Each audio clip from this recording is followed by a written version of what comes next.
Welcome back, and we're in week 5 now of the Trekcho Part 2 class, and in the text, Longchenpa's text, we are on Chapter 10, Natural Meditative Stability. This is a fairly long chapter, so we'll break it into some parts as we move along here.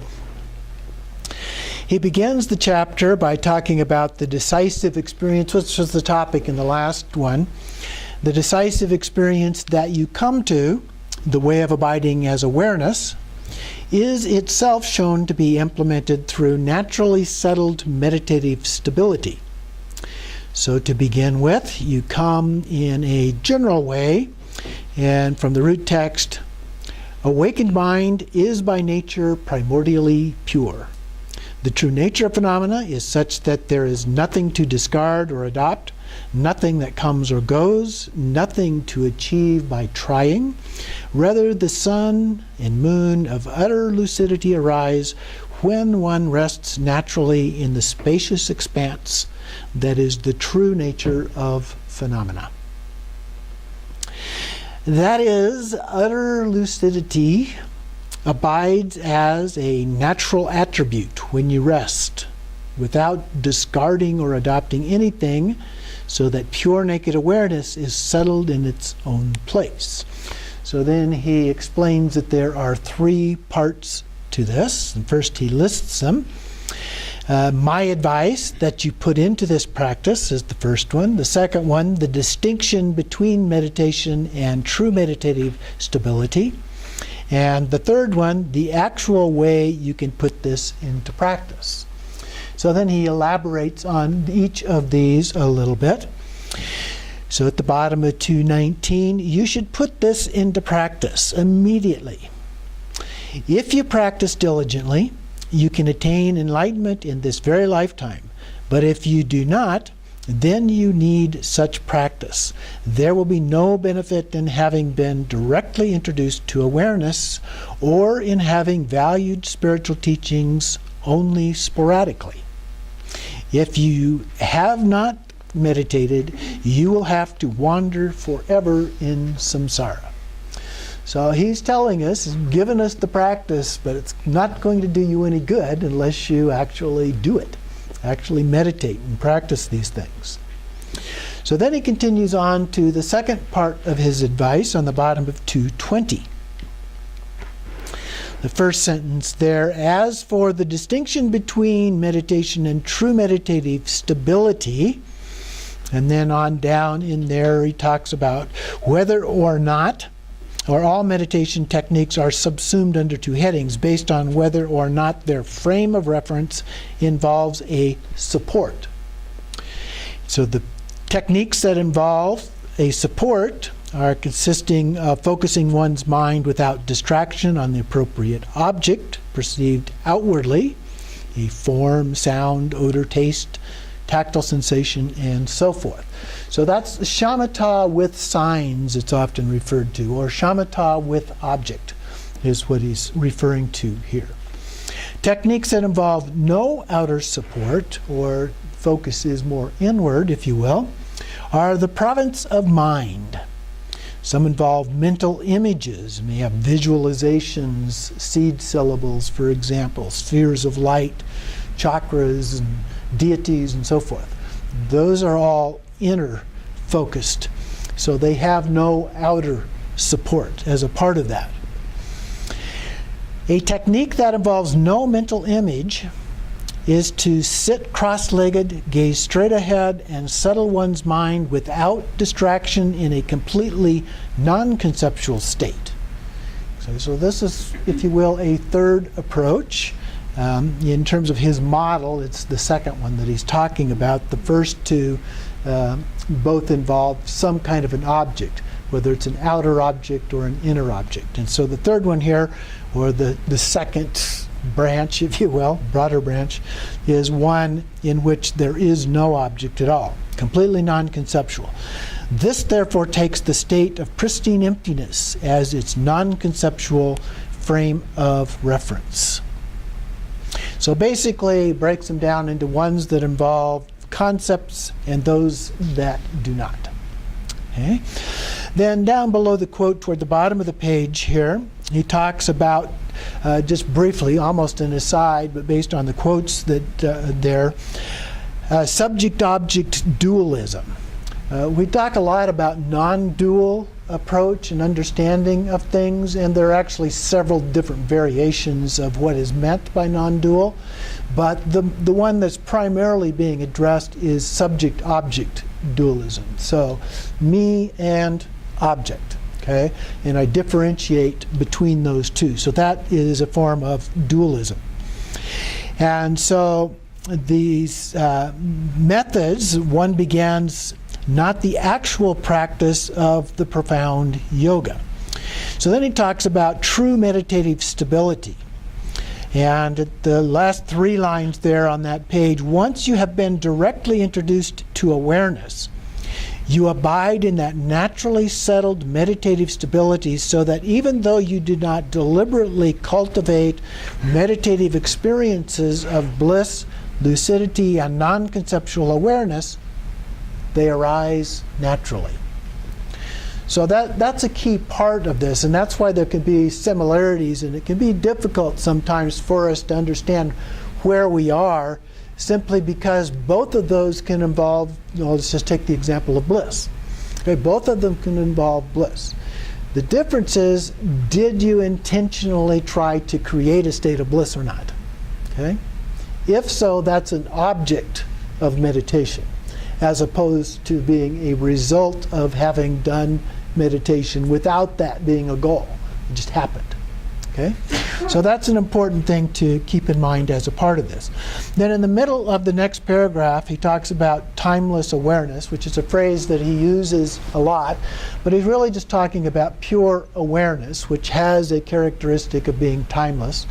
And oftentimes, Dzogchen, we talk about the 4 times, past, present, future, and then time beyond time, if you will. And so that's the timeless aspect that he's referring to here. So timeless awareness, the ongoing flow of naturally settled meditative stability, so that you abide at all times. That state in which enlightened qualities come about as a matter of course. There is no possibility of its being lost. Okay, so if it arises by itself, it's going to stick around. And then he says there is a similarity between non-conceptual state of ordinary mind, that's the key word here, and the way a yogin recognizes awareness in all its nakedness to be non-conceptual. Okay? And again, he's talking about 2 things with subtle differences here, so it's important that we understand those. And then another line down, there is a difference in that the non-conceptual state of ordinary mind is lost if physical posture and other factors are let go. For awareness has not been elicited in all its nakedness. So he's saying that these artifacts that are involved in the meditative, creating this meditative state, can, if we alter those, result in losing it. But if we do it in a natural way, you're not going to lose it. You can move. Other things can come, pass through, go away, and you're still not going to lose it. Okay? So non-conceptual awareness has nothing to do with such factors. And therein lies a vast difference. So that's a very important idea. And then down toward the bottom of the next paragraph, the continuous inner glow that the dynamic energy of responsiveness becomes fully evident, manifesting reflexively like images in a mirror. So the images don't do anything. We don't do anything to create the image. The mirror doesn't do anything to create the image. It just spontaneously happens. So that's the metaphor that is being used here. And then that last paragraph, both the state of ordinary mind resting naturally and awareness resting naturally have a vivid quality. So they both have this quality that's the same regardless of the 2, okay? But that can be a problem. Lucid yet non-conceptual, but ordinary mind remains anchored in dualistic perception. Okay? So when sense objects come up, that's an indicator when you're focused on the sense objects. That's an indicator that it's not naturally manifest awareness. Okay? So on down in the middle of the paragraph, the second paragraph on 223 here, awareness does not focus on external objects, even though they manifest to it. Okay? So it doesn't mean you're not seeing anything, you're not hearing anything. It comes up, all right? But that's not your focus. Your focus is the awareness itself. So the root of ordinary thinking has been cut through. Focus of ordinary mind shifts outward, the objects, okay? So the root has not been cut. Therein lies the difference. So if we're focusing on outside objects, those are those sense experiences, then that's ordinary mind. If we're focused on awareness, but sensory things are there, that's okay. All right? Subtle difference, but it's a matter, sometimes I refer to foreground, background kinds of things. If it's in the foreground, the objects are in the foreground, that's ordinary mind. If the focus is instead not on the objects, but on awareness, and there are some things out there, that's okay. As long as you stay focused on the awareness, you're fine. You don't have to try and get rid of them. You don't try to do anything about them or anything like that. They just let them be, let them self-liberate, as we say in Dzogchen. Okay? So then continuing at the bottom of the page, this is 223. In brief, meditation with ordinary mind, which involves some frame of reference, is anchored in dualistic perception, while awareness, naturally settled meditative stability, is the ongoing and naturally settled state that is the true nature of phenomena. Okay? Hopefully this is becoming clear now. So moving on a little bit ahead on 225, about the middle of the page, this is the third one of those three things that he's talking about here. Now the method by which this special path is put into practice can be shown. So from the root text, without sense objects being blocked or mind being reified, if there is no straying from the natural state of spontaneous equalness, you arrive at the enlightened intent of supreme spaciousness, Samattabhadra. Okay? And Samattabhadra being a personification of that, not an actual being per se. And so then inwardly there's just no straying from the awareness. We're just there with that. So continuing on the next page, 226 at the top, through the four methods of resting and the three aspects of meditative absorption, you narrow it down to awareness. And then he talks about four methods of resting. So we'll narrow it down to resting, but there's four methods that can be applied. So this is not just all one way of doing this. There's slight variations here. And so there's resting like a mountain, like an ocean, in awareness, and immediate perception of sensory appearances. So those are the four methods. And then in addition to those four methods of resting, there are three aspects of meditative absorption which help support those. And those are the supreme state of natural abiding, the supreme innate state of immediacy, and the supreme application of the all-embracing seal. So now he's going to go through each of those and talk about them, but not in that same order. Okay? So the first one is actually the second one on the list here under the four methods of resting subtitle. Like an ocean, resting like an ocean. So that was the second one in his list. He'll come back to the last one. The first one is actually the last one in his presentation here. So from the root text, without the arising and subsiding of thoughts, there is a naturally limpid, pristine state like an unwavering evenness of a limpid ocean.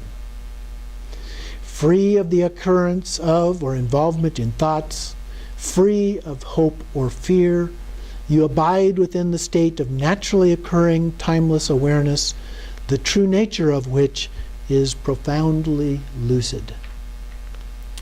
Okay. And so then going over to page 228, about the middle of the page, there's a paragraph. Just go up about 3 lines from the bottom of that, over the top of that paragraph. So at this point, it is very important to recognize bare consciousness in all its nakedness. But it is not enough simply to understand this. You must maintain an ongoing state of authentic being. To that end, it is very important not to stray from that state. And so numerous methods of resting are spoken of as skillful means. So he's talking about these 4 methods, is addressing that. Initially, you must establish your natural place of rest to be the enlightened intent of resting imperturbably like an ocean. So it is crucial to become proficient in doing so. This involves a developmental process of cutting through potential errors. And so then he cites the reverberation of sound. And here he goes through a number of these potential errors. In the meditation that consists of abiding without going astray, the avenues of the senses are lucid, though concepts do not stir the mind. Mind that investigates consciousness itself is truly ineffable and is not lost to externals. Now that's another method that we sometimes use, is analysis. And in other classes we've gone through and done some of that analysis about the nature of mind. You know, where is mind? Is it inside? Is it outside? What shape is it? What color is it? All those kinds of things. But we don't get caught up in the externals.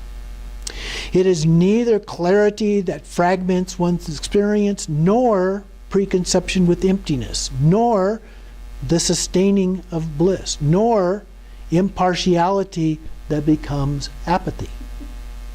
We get ourselves in trouble when those happen. So those are errors, potential errors. Contrived relaxation in the clarity of mindful awareness, a path that leads to incorrect training, fixation on the arousal of inner bliss, reification of clearly evident attributes, manipulation of visualized colors and syllables. If one does not succumb to such limitations, meditation consists of abiding without going astray. So he's listed here a number of different potential errors. If we get caught up in reifying things or going after certain things, manipulating things mentally and so forth, we're in trouble. Okay? So those are the things to avoid. Then on the top of 229, just above the root text here, talks about resting imperturbably in awareness. This was number 3 in the list at the beginning. Without the compulsions of ordinary mind, there is an unfeigned state, a natural settling, uncontrived and unadulterated, though it cannot be characterized with words. Smiley face. Yeah, he just did exactly what he said not to do. Okay, this absorption in the expanse of being, the true nature of which cannot be characterized, involves neither meditation nor something to meditate on. And so laxity and agitation dissipate naturally, and enlightened intent occurs naturally. The basic idea here is to let it happen naturally, rather than in a more contrived way of a lot of other forms of meditation.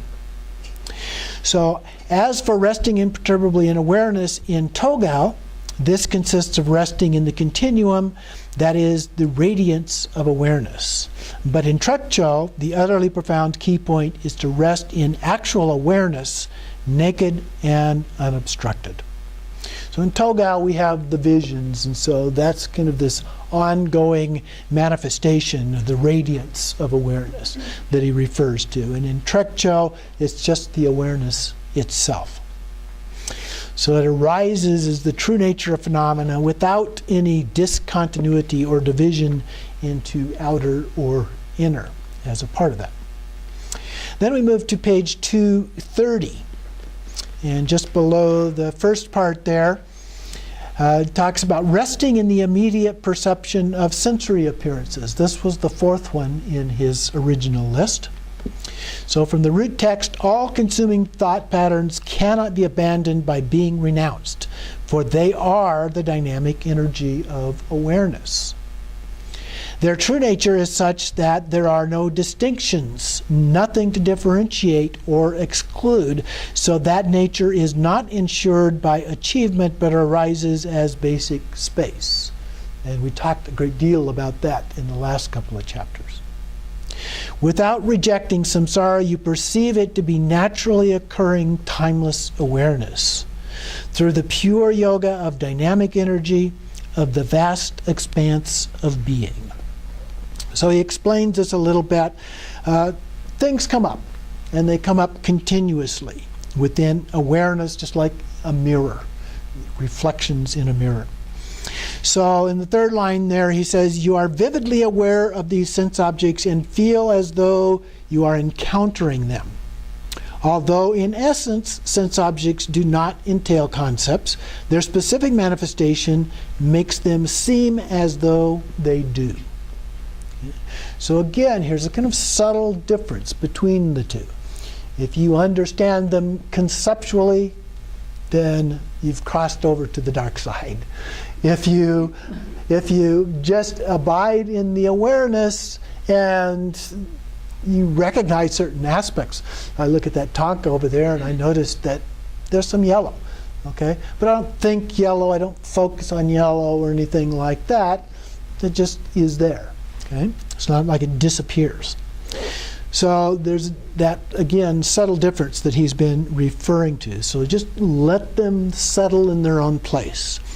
And then on down a few lines in the paragraph, if the 5 kinds of sense objects arise, they are naturally evident as the masculine Buddhas of the 5 families.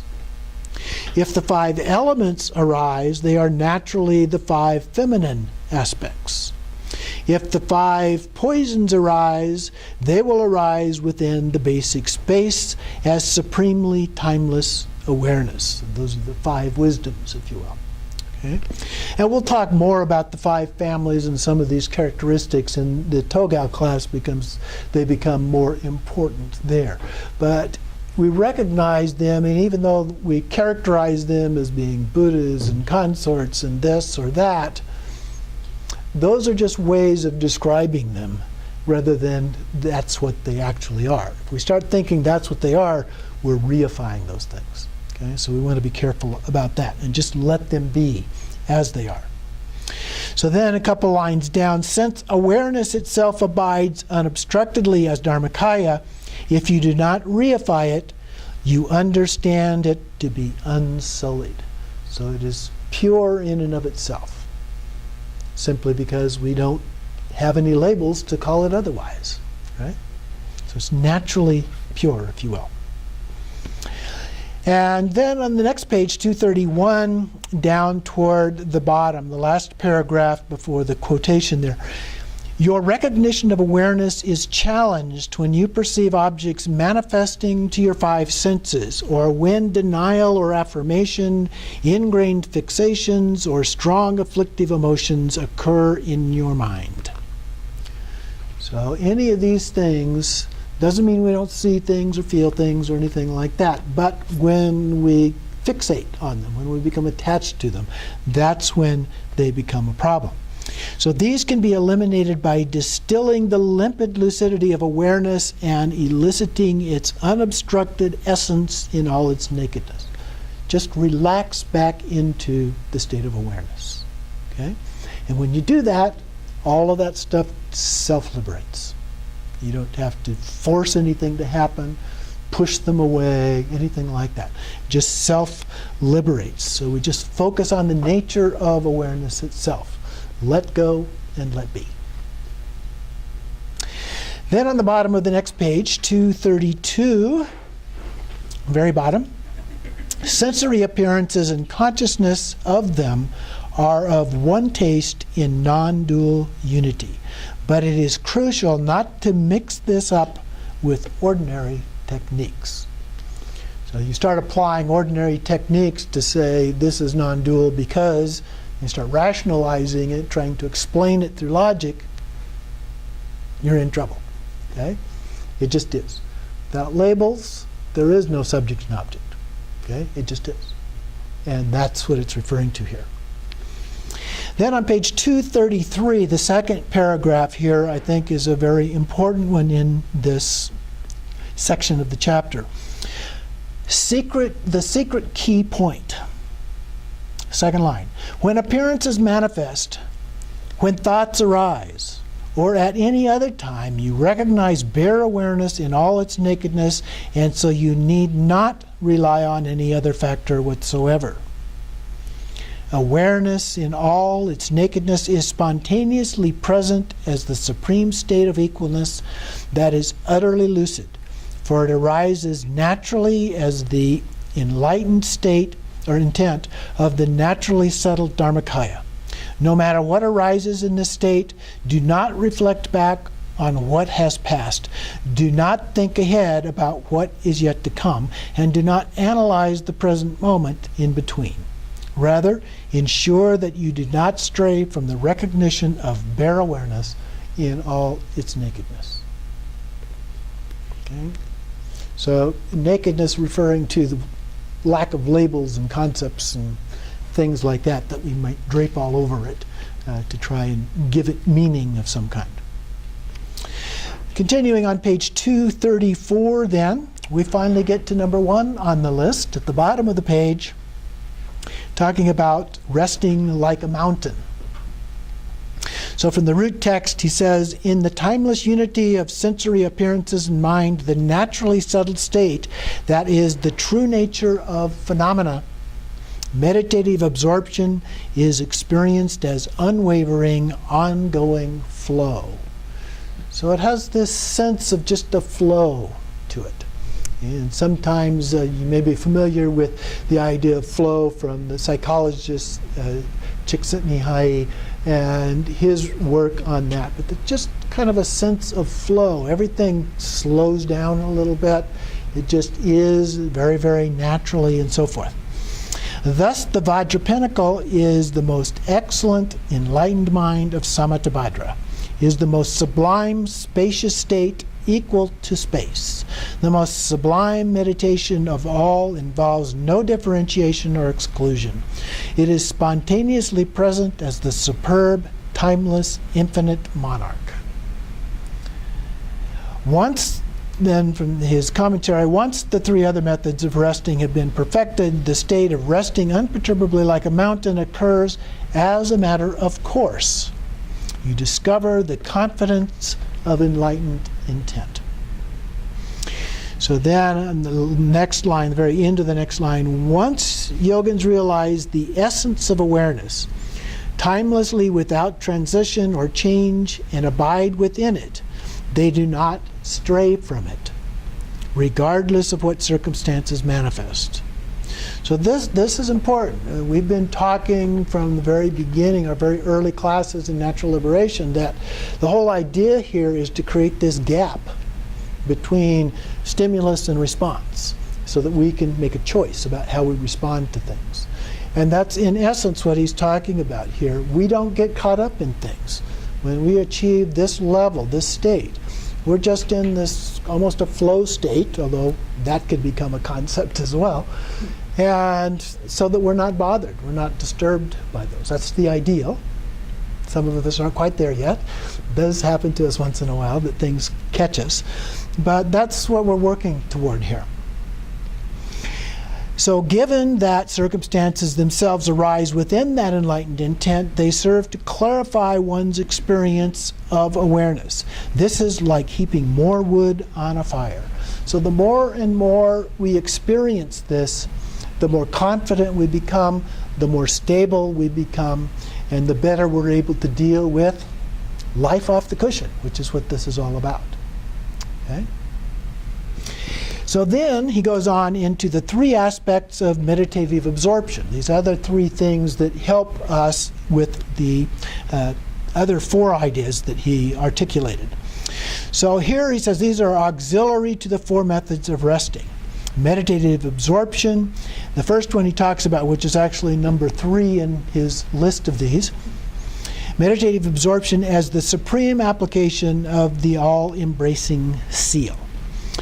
So from the root text, the ongoing flow of utter lucidity, timeless and omnipresent, is spontaneously present within this context in which nothing is discarded or adopted.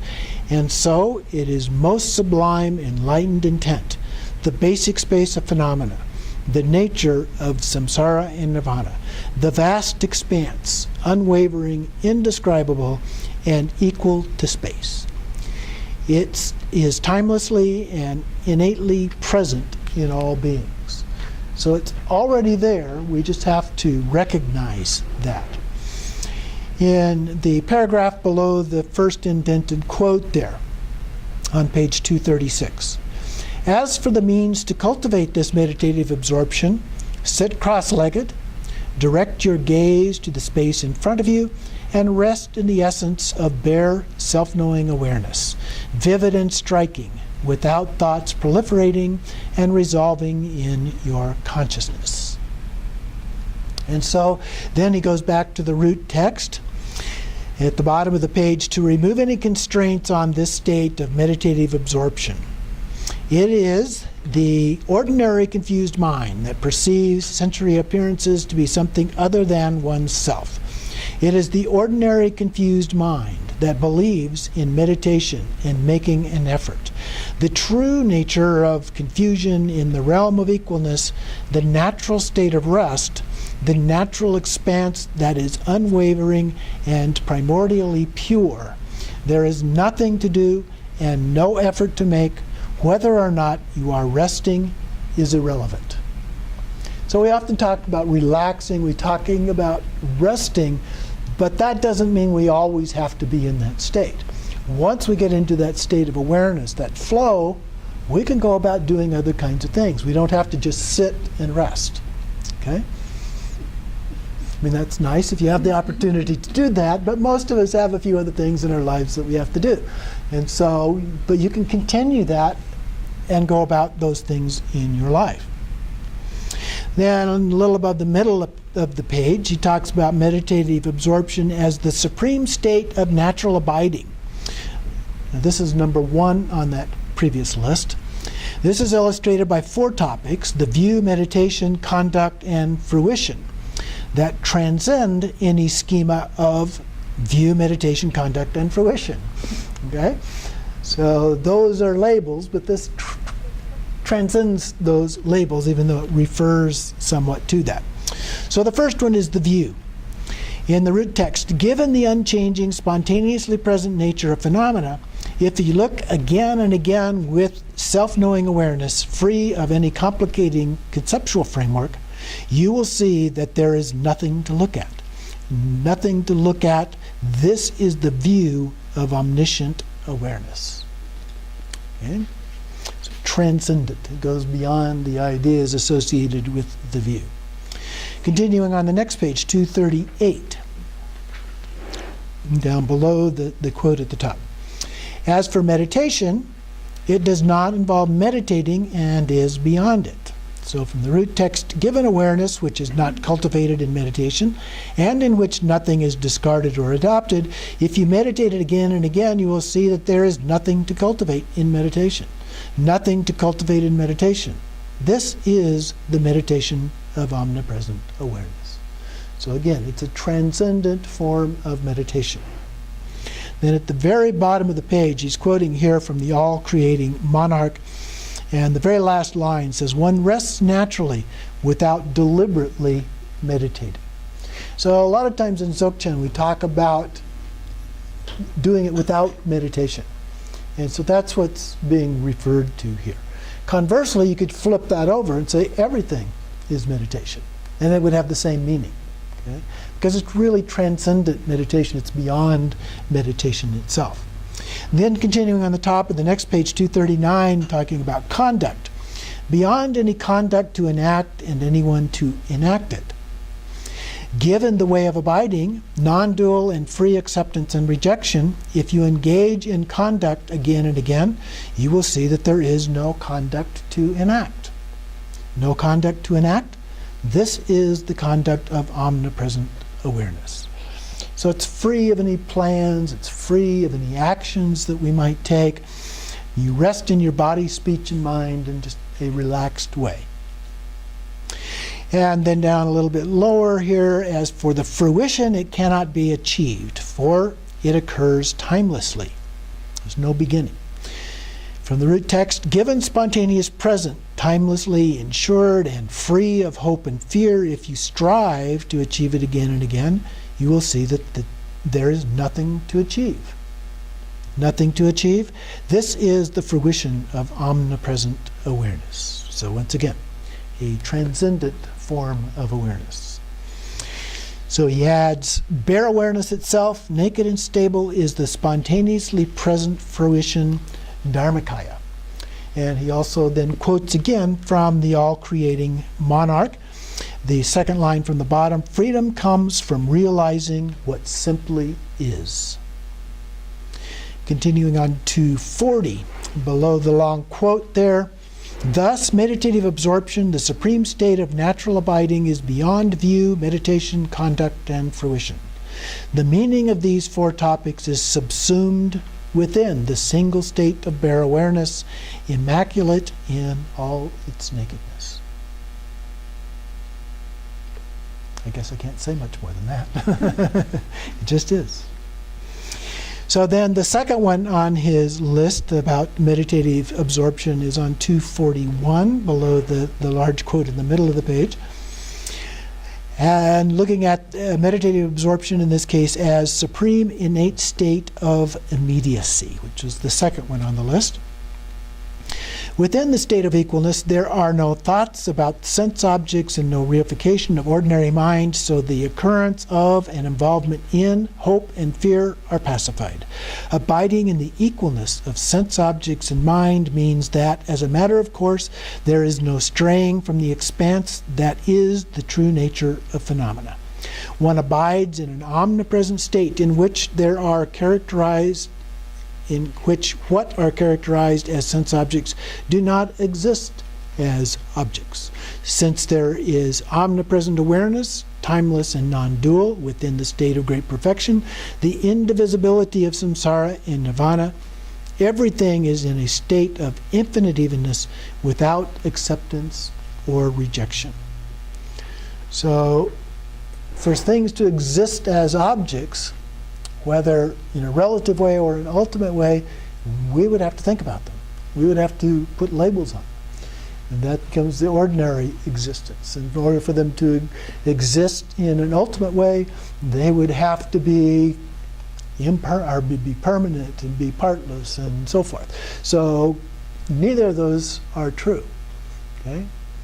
And so we just let them be as they are in a transcendent way without reacting to those. And then he quotes from the all-creating monarch again on the top of page 243. Do not adopt postures, suppress your senses, or restrict your speech, for there is nothing to do or to seek. Moreover, let your mind go where it will and rest in an unwavering state. So you just rest naturally. And then down a few more lines, the bottom 4 lines of that same quote. If one understands that there is meditation regardless of what thoughts occur, then no matter what takes place, there is no distraction, even if one does not try to meditate. And then down toward the bottom of the page here, it can be shown that neither of these two contexts, natural abiding or natural arising, is better or worse than the other. So from the root text, what is tangible and what is intangible are equal in basic space. They're just, again, different labels. Buddhas and ordinary beings are equal in basic space. Relative reality and ultimate reality are equal in basic space. Flaws and positive qualities are equal in basic space. And all directions, above, below, in between, are equal in basic space. Therefore, whatever display arises from that naturally occurring state, even as it arises, things arise equally none being better or worse. What need is there to accept or reject them by applying antidotes? When things abide, they abide equally, none being better or worse. Whatever is now taking place in your mind, rest in natural peace. When things are free, they are equally free, none being better or worse. In the wake of being conscious of them, do not continue to suppress or indulge them. Then continuing on the next page, 245, below the top quote, so now the ultimate meaning of the preceding points can be summarized as the supreme state of equalness, the true nature of phenomena. So from the root text, within awakened mind itself, the expanse of the ground of being, the way in which everything arises as its dynamic energy and display is unpredictable. Even as things arise equally, they arise within that primordial expanse. Even as they arise unequally, they arise within the basic space of their equalness. Even as they abide equally, their true nature is the natural state of rest. Even as they abide unequally, they abide within the basic space of their equalness. Even as they are freed equally, this constitutes the expanse of naturally occurring timeless awareness. Even as they are freed unequally, they are freed within the basic space of their equalness. So take a short break.